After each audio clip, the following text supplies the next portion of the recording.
Okay. Yes, thanks. Thanks very much. If you're wondering, I've been relegated to the garage in my house because my partner started our holiday a day early. She's gone cycling off somewhere from Hereford and's got lost. And my son is saying you're going to have to do your meet in the garage. So here I am. But it's lovely to see comrades. In a way, the question, can a progressive alliance beat the Tories? There is a simple answer at one level. Well, yes, it could. I think any attempt to predict the future and what would be certain to happen is a foolish thing to do, and therefore, if people have come for the shortened version, that's my view. That if what I'm going to describe took place, and I don't think there's any at the moment realistic reality of this actually coming into being at the moment. Essentially, what people mean by progressive alliance is for the Labour Party, crucially, to go in with the Liberal Democrats. I mean, sometimes there's talk with the Greens, but I think that's sort of window dressing, bar the one seat in Brighton, to be honest. But essentially, it means that the Labour Party should have an alliance, a non-aggression pact, or whatever it is, with the Liberal Democrats, and to not stand against each other. And the argument goes, by doing this, you have a fantastic chance of defeating the Conservative government and bringing in a government with the Labour Party and no doubt the Liberal Democrats as well, to have a coalition government. And this is really not just that this is a good chance of beating the Tories.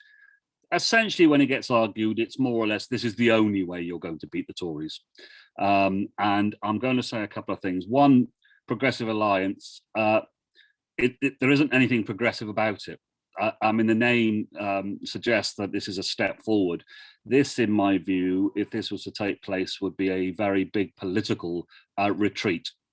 And I think you don't have to be in the SWP or a reader or socialist worker to think that. I think, in all honesty, overwhelmingly the view of the Labour left is to reject such a proposal, because it is fairly obvious what the political price for some lash up with the Liberal Democrats would be. It would be a further drive to the right by the Labour Party. Now, one may think, well, it's happening anyway, but it would be a formal arrangement, would it not, that you have to drop anything which would upset Liberal Democrats. And I won't labour the point, but the Liberal Democrats, even in a way in which Starmer's Labour Party isn't, is a straightforward party for in full support of capitalism. There's no mediation here. There isn't, and they're extremely hostile to trade unions and strikes. Their whole history has been extremely hostile to working class resistance. They can have progressive policies on a whole number of things in the abstract. They're on terms of sexuality, they're probably very, very progressive, and or can be very progressive. Good, probably good on cannabis legalization. Excellent, not knocking that. But when it comes to the core question of society, about working people fighting and resisting for better wages, conditions, or whatever, the Liberal Democrats, I can assure you, are absolutely on the side of big business and small business and any medium-sized business to boot. So what the political price is would be a massive shift to the right, and that, in a sense, is the reason why I think this idea amongst large swathes of Labour Party members isn't really flying. I mean, it's people like Paul Mason. I don't know how many people know who Paul Mason is. I mean, he used to be a very, very good reporter on Newsnight when he was based in Greece around the time of the eruption and confrontation with the EU. He did fantastic reports, and he wrote an interesting book, Why Is It Kicking Off Everywhere? And really steadily over the last 5 years, he has just moved more and more to the right and to the centre ground. So his argument is about a progressive alliance.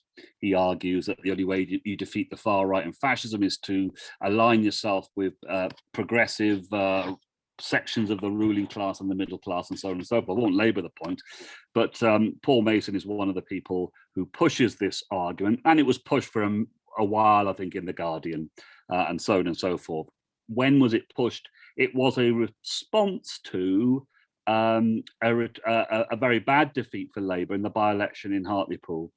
The first thing to say about that is that the by-election was a very, very serious defeat for Labour, and people could see it coming. First of all, Starmer did the incredible thing of saying it's got nothing to do with him. I'm not to blame. The real problem why we lost the by-election in Hartlepool is Jeremy Corbyn. Because people are so traumatized by Corbyn being leader of the Labour Party, they can't quite recognise he's no longer leader, and we've got this wonderful leadership now under Keir Starmer. So traumatized were they that they decided not to vote for Labour, and indeed some pundits gave the impression that swathes of former Labour voters all went to the polls cheering for Boris Johnson and so on and so forth. Now, just a couple of quick things about this. One, that if you look at, I won't bore you with the facts and figures about it, when Corbyn stood in 2017 in the general election, the vote in their seat of Hartlepool was the highest Labour vote in the last 6 elections. It was the largest vote they had in the last 6 elections. And so therefore, the idea that Corbyn, radical Corbyn, is an off-putter to the people of voters of Hartlepool and essentially the northern working class is an interesting one, because it's not backed up by figures. And one of the interesting things about The Guardian, it's always prides themselves on their journalism, is basic facts like that just do not get mentioned. It does not get mentioned that Corbyn's 2017 result was a very significant increase on the elections prior to that. That seat was going down, there's no question, from the high point of the 1997 election and so on and so forth. So that's one, the figures don't stack up. Two, the idea, which is always portrayed on this is a new idea, a sort of radical departure, as Mason would put it, is bunkum. The idea of having a coalition, having a lash up with the centre ground, with the Liberal Democrats or whatever, as the only way that you can defeat the Tories. I will remember, and I can see some people in this room are my age. Many of us will remember this from the 1980s. Thatcher was invincible. You couldn't defeat her. There's no way you could do this. You needed to align with centre ground, the SPD, the Liberal Democrats, call it what you want. This was pushed on a bigger level, really, but it was pushed by the Communist Party with the ideological with a bit more sophistication than Paul Mason, to be honest. Nonetheless, the argument was exactly the same. So just a little aside, this isn't a new argument. This has been around the block and regurgitated, always in responses to electoral failures by Labour. This is the way in which they do this. Now, the more interesting argument, I think, is to try to start to unpick why that argument got raised. And whilst the Labour left rightly are rejecting it, are not being caught up in this, and they are absolutely spot on to do that because of the political cost of shifting to the right, I think it's worth looking at why this argument's been put. And I think crudely, I'm going to be fairly basic here. Let's be honest, what's the argument? The argument is that the northern working class, which used to be the bedrock of Labour, no longer vote Labour, they all vote Tory, etc. And aside on that, when you look at the figures in Hartlepool, the real problem for Labour in Hartlepool wasn't that huge amounts of their votes switched to the Labour Party. They couldn't get their vote out. That was the real key problem in Hartlepool, that they couldn't mobilise their vote. People didn't feel bothered enough or angry enough or inspired enough, certainly, to go out and vote for Labour. So that was the main reason. It wasn't that they all ran to the Labour to the polling booths to vote for Johnson. I know some did, but overwhelmingly they couldn't get the vote out. The argument goes that the northern working class used to be the bedrock of Labour vote, now in a sense has become dislodged from the Labour Party, and now are massively turning to the Tory party, looking to Boris Johnson, buying into the Tory rhetoric, and are cut adrift from the Labour Party. And this is because the northern working class are turned off by ID politics, stuff about transgender rights, stuff about anti-racism, stuff about probably climate change, stuff about asylum seekers, stuff about being pro-immigrant. I mean, I'm being crude, but this is the argument's put, that if you're in Rochdale, Barnsley, or wherever, in the northern former coal mining areas and so on and so forth, deprived as they are, that what you have is a very, very socially conservative white male working class, which has become disassociated with the Labour Party. Now, I think I haven't got much time just to unpick that. One, there's been a number of surveys about social attitudes in what's called the Red Wall seats. Charlie Kimber's article in the new International Social Journal on Labour is very, very good, and I won't bore you. Not bore you, but I won't go through the details. But I would urge people to read that. It's online. It's a really, really good article, and what that shows is that the social attitudes research from those Red Wall places isn't markedly different from the working class or people south of the Wash or whatever, where you live or I live in Bristol and whatever. It is not true, for example, that support for, say, transgender rights is markedly less in the northern Red Wall seats than it is anywhere else, or attitudes to immigration, asylum, etc. So it's not the case that what you have is this block, and that's how it's presented. Secondly, I think we need to say something very clear about this. The view of the working class, when it's pitched like that, you will notice, is that the working class equals white and it equals male. Almost exclusively in their descriptions of the working class and it's manual, right? So it's a very, very extremely one-sided argument about what social class is and what to be working classes, and that's never been the case of the working class historically anyway. Most obviously on gender, that would be fairly obvious that the working class is made up of huge amounts of women workers and so on and so forth. Women's participation in the labour force over the last X decades has massively increased.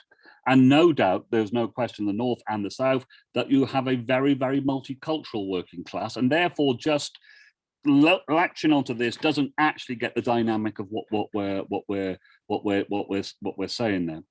So that's one thing I think is very, very important in terms of rejecting, because I think it's a very stereotype, both of that area and about the northern working class, but also about the working class in Britain in general. I think it just doesn't get. It's a very, very poor one-sided view of what the working class was like probably 80 years ago. And then it was mistaken. Don't get me wrong, it was deeply mistaken, but it's utterly out of kilt with what's taken place. So that's one thing. It also sort of suggests that if you're working class in London, that you're having a really good old time, by the way. You know, that you're really living it up. If you're a cleaner in a London hospital, I mean, you know, life's so great because you're in the southern metropolis, and you're all having lattes and I don't know, lentil fondue and discussing the finer works of art, where the poor old white worker in up north is having a dreadful time, and so on. It is really a very, very poor argument put forward. I mean, I'm being a bit facetious, but to be honest, sometimes it doesn't go much more than that. And therefore, I think we have to ask a couple of things here. Why did Hartlepool happen? And then there was the, is it Bentley and Spen, wasn't it, election, where the by-election where the Labour Party won by 300 votes. I mean, it was a massive drop, right?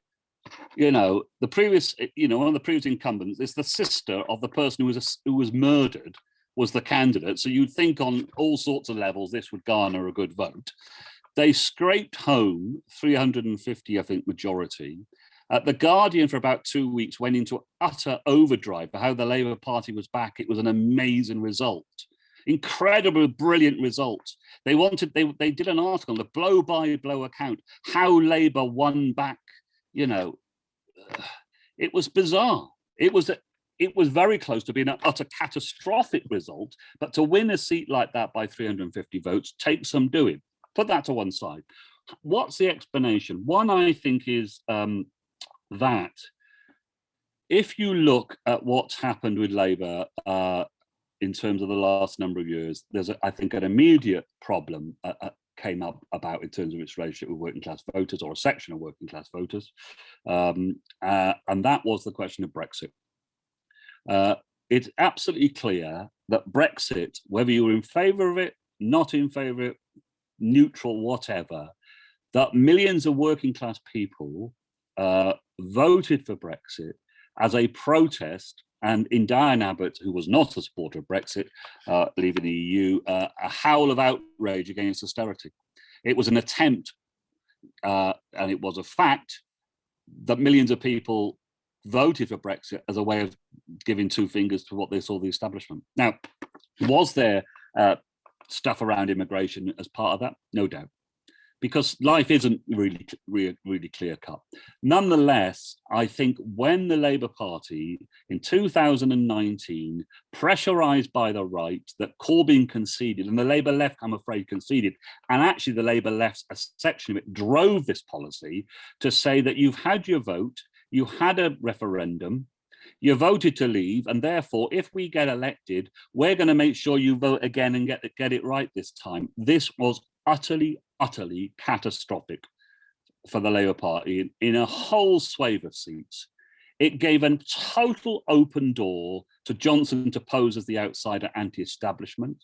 It gave a total open door to point the finger at Labour, say they don't trust you, they don't like you, play all sorts of things. And actually, if you were a working class voter who voted to leave the EU and being a traditional Labour voter, to see a party then say, no, you had your vote, but you didn't do it right, is something which actually was very damaging for Labour. I think extremely damaging. The way in which that policy has been dropped now, I noticed Starmer became leader. They dropped that very quick. They won't really openly say it was a disaster, but they put the pressure on Corbyn to do that, to go along with that policy, probably knowing damn well that this was going to be an utter disaster, and so on and so forth. So that was one, the question of Brexit in that election, and it leaves a very nasty taste in people's mouths, I think, about that. But I think it goes much deeper as well. I think there's two elements here. I'll bring it fairly swiftly to a close. One, and we have a sort of situation in Bristol, and I'm from South Wales, and this is very familiar. In many of those northern working class cities and towns, you have a long history of Labour councils. A lot of these places have been run by Labour Party council. You know, the Labour Party have won the council, run the local council for decades and decades. And really what's happened under the Labour administrations in these cities is huge swathes of cuts, of redundancies, of withdrawing support for the most vulnerable people in society. Now, Labour will say this is all down to underfunding by central government and the Tories. And let's be honest, yeah. Not that actually prior, the last Labour administration was particularly good on funding for local authorities. Nonetheless, of course, the Tories want to cut back on services for working class people. What we've seen is absolutely no resistance from those Labour councils whatsoever. Barely verbal, to be honest. It's rare now you see, do you not? You hardly ever see a Labour leader of a council getting up, really giving it some welly about the lack of funding. We once, about a few years ago, about 4 years ago, 5 years ago probably, somehow managed to pressure the Labour mayor of Bristol to hold a demonstration against austerity and cuts and lack of social funding. I think he thought it wasn't going to be very popular, but actually had 8,000 people come out onto the streets of Bristol. So the truth is, if Labour council after Labour council over the last number of years said we're going to try and mobilise, we're going to mobilise to take on the Tories, I think they could have done that without much difficulty, to be quite honest. So they were not interested in doing that, and rather what they would do is therefore start to implement those cuts and justify them, is the honest truth. They weren't even making cuts and say, I'm really sorry. They would justify the cuts and say, to be honest, we can manage this, and so on and so forth. My job, for what it's worth, as a social worker, you know, and the council, whether they're Labour or Tory or whatever, they never say we're making these round of cuts and I'm really sorry and it's going to make life worse for people. They always say, that, yeah, but the research shows that, you know, having lack of family centres is really good for single parents. You know, we've got this research for some Tom, Dick and Harry, you know, produced. So they justify it. So there's huge experience of Labour in office has been very detrimental, and that is within the context, as we know, in terms of an organised working class, a lack of collective workers' resistance, And you know, that you can trace that back to the defeats in the 80s, in particular, the miners' strike and whatever. That's not simple. There have been all sorts of moments where our side could have actually driven back, most obviously in 2011 with the pension dispute and so on and so forth. And, you know, I'm not being pessimistic about that. I think the issue about pay at the moment is a very, very big issue. And if the union leaders seriously wanted to mobilise, they could have a very, very good chance of starting to drive that back and really start to take on the government. But we are, in Gramsci's words, I think Gramsci famously said, the old is dying and the new can't be. The old is dying and the new can't be born. And in a way, the old working class has died in a sense as capitalism restructures and so on and so forth. And what's emerging is a new, if you like, sections of workers who are fighting every hard and whatever, and in the process are trying to get that. And where you see union expansion is in new areas of capitalist production and capitalist services and so on and so forth. And that, therefore, I'll finish on this. It means that the working class today is young, it's female, it's black and white, it's very, very multicultural. It means when you see resistance now, it's noticeable to me in my generation how in all resistance, whether they're workers' resistance or whether they're social movements, the role of women in that in particular, I think, is much, much higher profile, brilliantly so, and it reflects what's happening with the working class. And therefore we have that emerging working class come in, and that is the great hope. The last point is this: it is about building working class resistance, and then the product of that is about elections. Working class resistance doesn't automatically lead to the Tories losing the election, but for us, it actually is about resistance, which gets the results.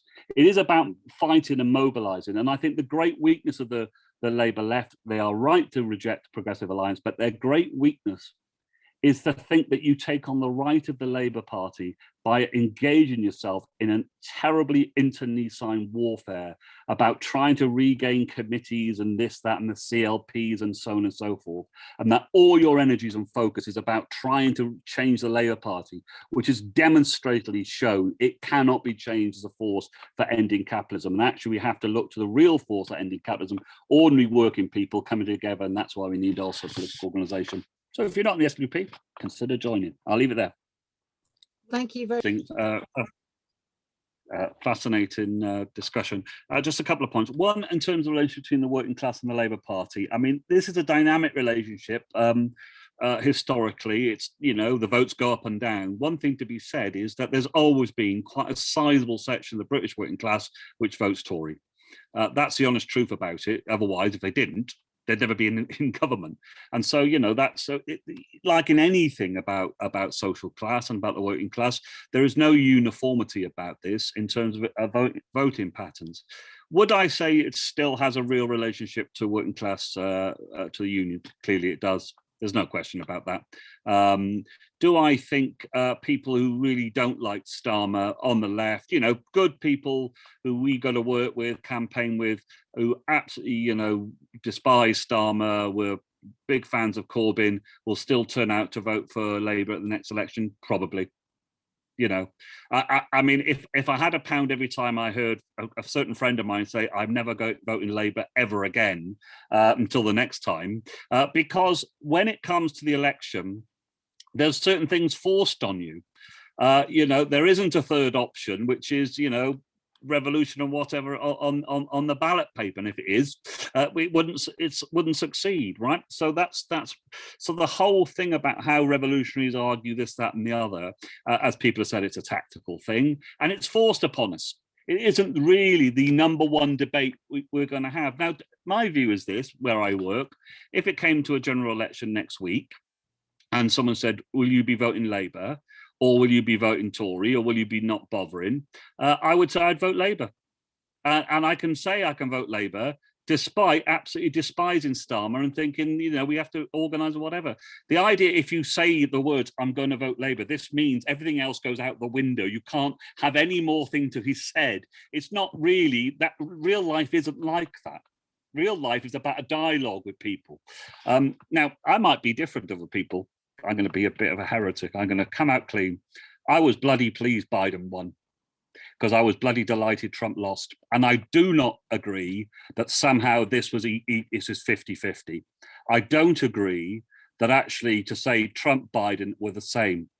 I don't agree with that, because I think that misunderstands what's happening and is happening in the United States in terms of the far right and what Trump represented.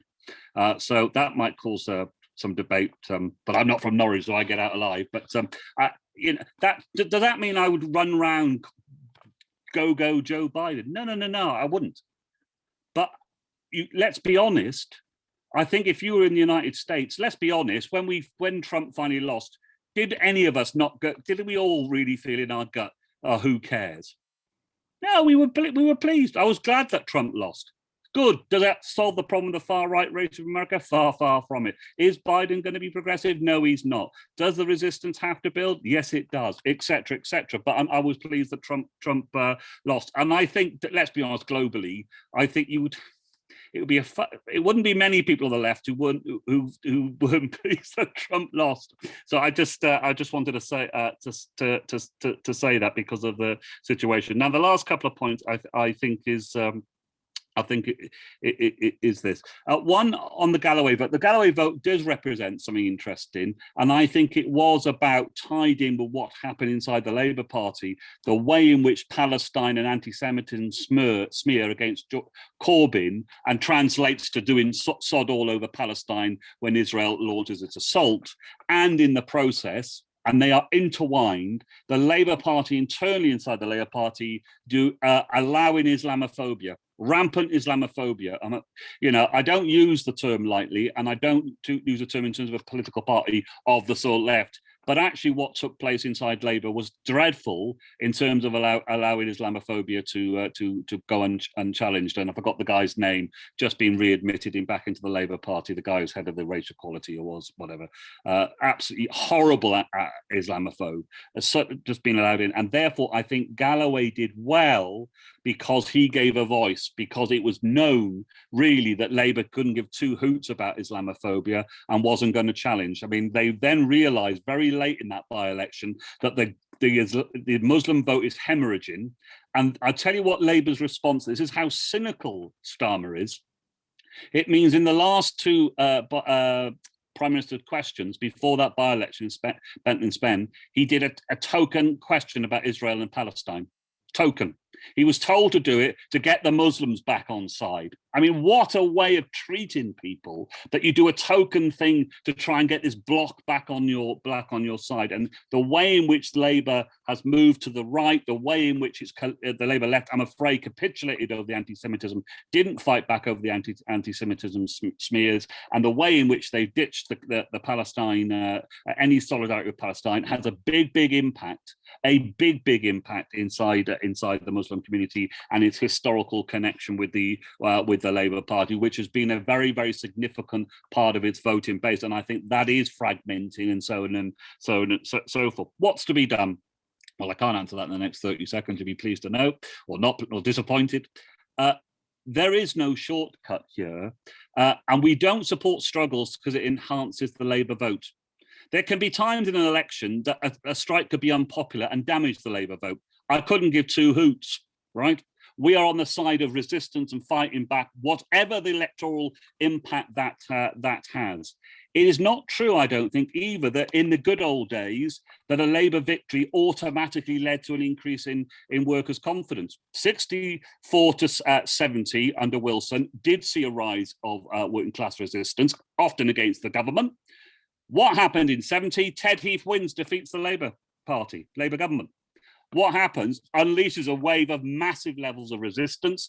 This leads in 1974, where the miners bring down the Heath government, the election of the Wilson left government in Britain. What happens? Because of its historical ties with the trade unions, it's able to neuter that rank and file organisation, and long story cut short, inside the key workplaces, engineering, the car plants, the mines and steelworks and so on and so forth. It's for a whole way in which it was able to neuter a very, very militant British working class. So the impacts of Labour defeats and victories are complex, and they're not. It's not like Newtonian physics, a cause and effect. All sorts of things can play. But on the election day, you have to say, aren't you? Are you going to vote for the right, or are you going to vote for the Labour Party? I mean, and then there you're forced, I think, to say your piece. But in the end of the day, resistance. The resistance is the key. I think one of the big issues for us, you see, Black Lives Matter, climate change, women's movement. These have seen massive, massive explosions. I know in your part of the world, you're very involved in climate change. Just before the lockdown, we had Greta Thunberg come here. And in Bristol, we had 30,000 people on the street, probably 15,000 school students. It was a mass strike. It was phenomenal, right? I mean, we had other big ones, but that was just on a different level. I don't recall a single trade union banner being on that demo. Maybe one. Two, I think it was two, probably from our comrades, to be fair, right? What does that say to 15, 20, 30,000 young people? That the unions are not part of it. And actually in this part of the world, there's a massive fight over the expansion of Bristol Airport. Unite have come out in favour of it, arguing for jobs and all of that. So there's a practical element for those young, radicalised young people. Can we bring the organised workers movement into those social explosions, fuse the two, and demonstrate practically that organised workers have a clout and a power in which we can start to transform the world? Because the biggest block to us, to be honest, the biggest block for building revolutionarization is that if you are based on the self-activity of working class people, and that as a class, as a collective organization is relatively passive, that makes it you've got to believe me, workers can do this, rather than look at them doing it. And therefore, there's no shortcut. Political clarity, which I think the party is very good at, alongside agitate as much as we can. Let's say we have a big explosion over pay. Not impossible. There's a lot of hurdles. A big explosion over pay in the build up to COP26. I tell you what, the chances of taking out Johnson would be quite high. I don't think he's popular on the back benches of them. I think they're split all over the place. And what can look formally like a very strong position, arithmetically, with the in terms of the House of Commons, can turn into actually quite a weak government if it faces very, very serious resistance. And we know that's a big, big ask, but that's what I think we've got to hope to do. Anyway, I'm gonna have to leave you because I've got to go on a night shift now. I'm part of this new middle class that works nights, So lovely to see you all. Cheers, comrades.